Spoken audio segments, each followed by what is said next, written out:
পূর্বে এই জায়গাটিতে বসার জন্য মাচা ছিল না। পাহাড়ের সাধারণত এরকম উঁচু জায়গায় মাচা তৈরি করে বসার জন্য বিভিন্ন পর্যটককে দেওয়া হয়। বাড়ির আশেপাশেও অনেকে পাহাড়িরা এগুলো তৈরি করে থাকে, বিশেষ করে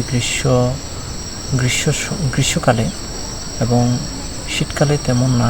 গ্রীষ্মকালে যখন বৃষ্টি হয় না, প্রচণ্ড গরম হয়, তখন বাইরে অবসর সময় কাটানোর জন্য বা ঠান্ডা হাওয়ায় সময় কাটানোর জন্য এইভাবে মাচা তৈরি করে এখানে বসা যায়, আরাম করা যায়, আয়েশ করা যায়।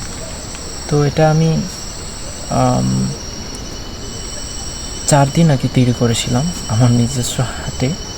এই গাছ দিয়ে ছোটো ছোটো ডালপালা দিয়ে আমি এটা তৈরি করেছি মাচাটি, যাতে মাটিতে বসতে না হয়। মাটি থেকে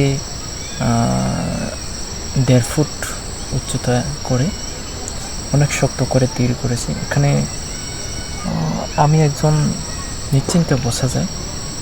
আমি এখানে সময় পেলে সবসময় বিকেলের যখন সূর্যাস্তের সময় এখানে এসে আমি টাইম পাস করি, একটু অবসর সময় কাটাই,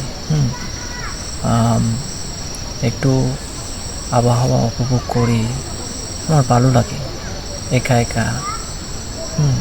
কোনো এখানে কোলাহল পরিবেশ নেই, এখানে শান্ত সৃষ্টভাবে আমি এরকম একটা পরিবেশেই আমার যখন প্রয়োজন হয় তখনই আমি আসি এবং আমি এরকম পরিবেশটাকেই পছন্দ করি। সে কারণে আমি এখানে মাচা তৈরি করি, সময় অতিবাহিত করি।